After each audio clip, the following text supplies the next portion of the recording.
আসসালামু আলাইকুম। আপনারা দেখছেন রানা টেলিকম। আর আপনারা জানেন যে আমার কাছে বাংলাদেশের বিভিন্ন জায়গা থেকে কুরিয়ার সার্ভিসের মাধ্যমে বিভিন্ন ধরনের মোবাইল ফোন রিপেয়ারের জন্য পাঠানো হয়।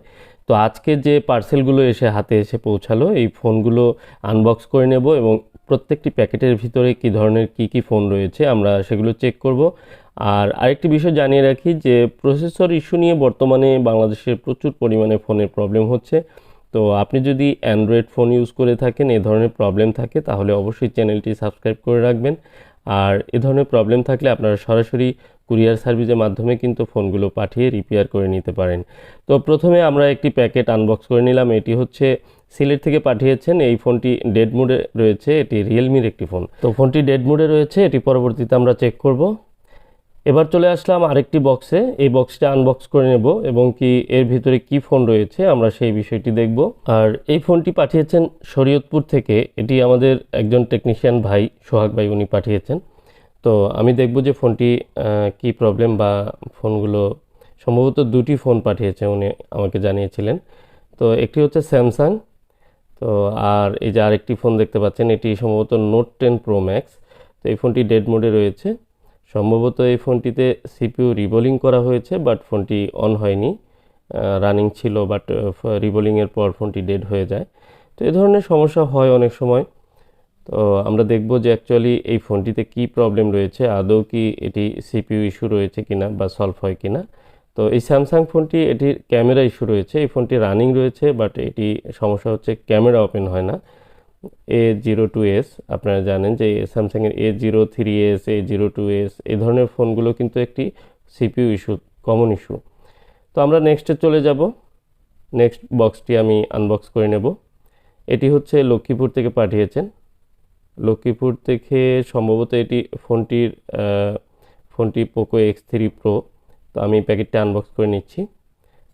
এরপর আমরা দেখব যে ফোনটিতে আদৌ কী ধরনের প্রবলেম রয়েছে, এবং কি আমি আজকে একে একে সবগুলো প্যাকেট কিন্তু খুলে দেখাচ্ছি। কারণ হচ্ছে অনেক ভিডিও আপনারা দেখেছেন যেভাবে কুরিয়ার সার্ভিসে আমাদের কাছে ফোনগুলো আসে বা আমার সাথে কন্ট্যাক্ট করে কুরিয়ারে ফোনগুলো পাঠিয়ে দেন, তাদের ফোনগুলো ঠিক এইভাবেই কাজ করা হয়। একে একে প্যাকেটগুলো আনবক্স করে কোনটির কি প্রবলেম রয়েছে সেগুলো দেখে তারপর কিন্তু একে একে কাজ করা হয়। আর এই কাজগুলো কিন্তু আমি নিজ হাতে করি।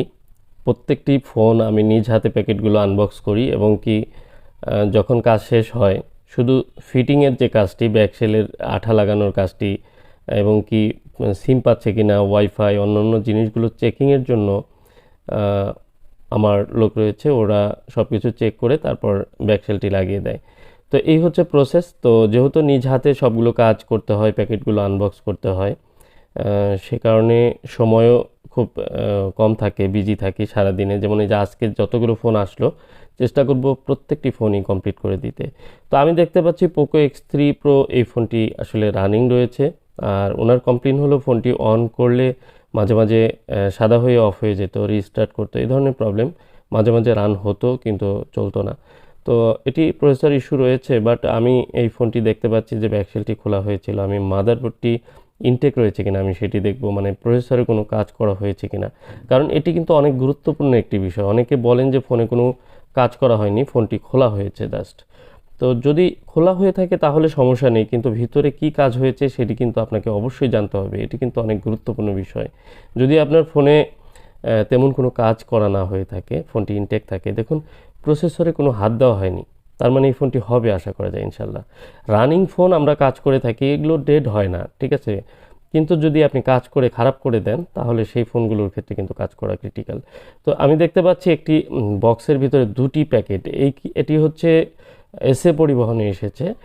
আর একটি গুরুত্বপূর্ণ তথ্য দেই, আপনারা যারা কুরিয়ার সার্ভিসে ফোন পাঠাবেন তারা অবশ্যই কাগজে ভিতরে অ্যাড্রেস লিখে দিবেন, ফোন নাম্বার অন্তত লিখে দিবেন।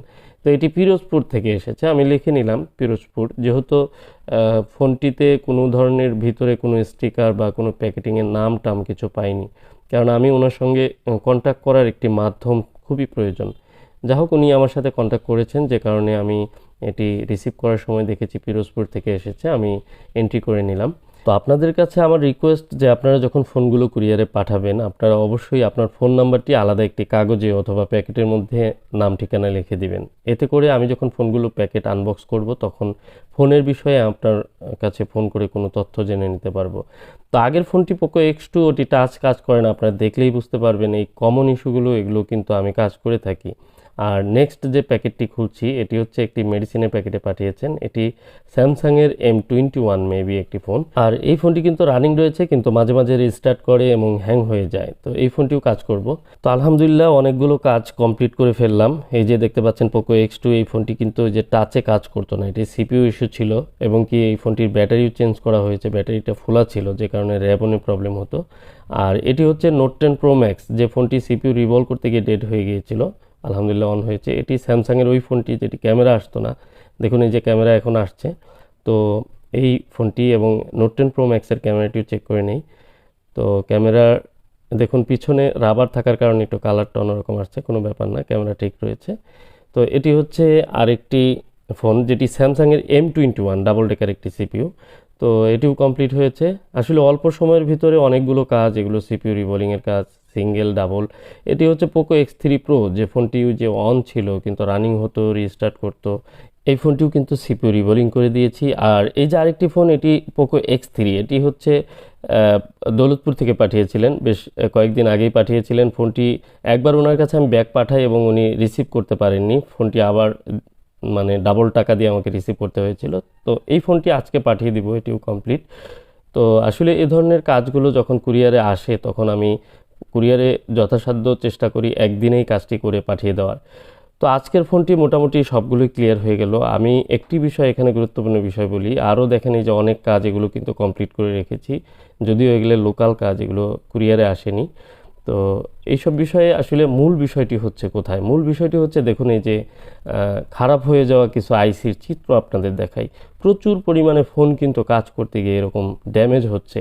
আইসির মাদারবোর্ডে প্রবলেম হচ্ছে, তো আইসিতে প্রবলেম হচ্ছে, আবার অনেক ফোনের দেখা যাচ্ছে যে রানিং ফোনগুলো ডেড হয়ে যাচ্ছে। এই ফোনটি শুধুমাত্র ক্যামেরা ইস্যু ছিল, এটি কিন্তু একদম সিপিইউ রিবোলিং করতে গিয়ে কিন্তু ডেড হয়ে গেছে। এটির আইসির বিভৎস চেহারা দেখে যে কোনো টেকনিশিয়ান ভাই যারা কাজ করেন তারা কিন্তু আটকে উঠবেন। এবং মাদারবোর্ডে অনেক লাইন কিন্তু ছেঁড়া আছে, সেগুলো কিন্তু ইউভি দিয়ে রিপেয়ারের চেষ্টা করেছে, কিন্তু আসলে হয়নি, কারণ এগুলো এতটাই ড্যামেজ হয়ে যায় যে ফোনগুলো আর পরবর্তীতে রিপেয়ার হয় না। তো আপনাদের জন্য এজন্যই ভিডিও নিয়ে আসি যে আপনারা সতর্ক হন, ভালো জায়গাতে কাজ করতে দিন। আর যারা আপনারা কাজ করছেন, প্র্যাকটিস করছেন, তারা একদম নষ্ট ফোনে, পুরনো ফোনে ট্রাই করুন। এ ধরনের ভালো ফোনগুলো খারাপ করবেন না। আর আমার সাথে আপনারা কন্ট্যাক্ট করতে চাইলে আমার হোয়াটসঅ্যাপ নাম্বারে যোগাযোগ করুন বা সরাসরি আমার মোবাইল নাম্বারে কল করতে পারেন, আমার একটি নাম্বার। তো আজকের মতো এই পর্যন্তই। সবাই ভিডিওটি ভালো লাগলে অবশ্যই লাইক করে যাবেন, চ্যানেলটি সাবস্ক্রাইব করবেন। আসসালামু আলাইকুম ওয়া রাহমাতুল্লাহ।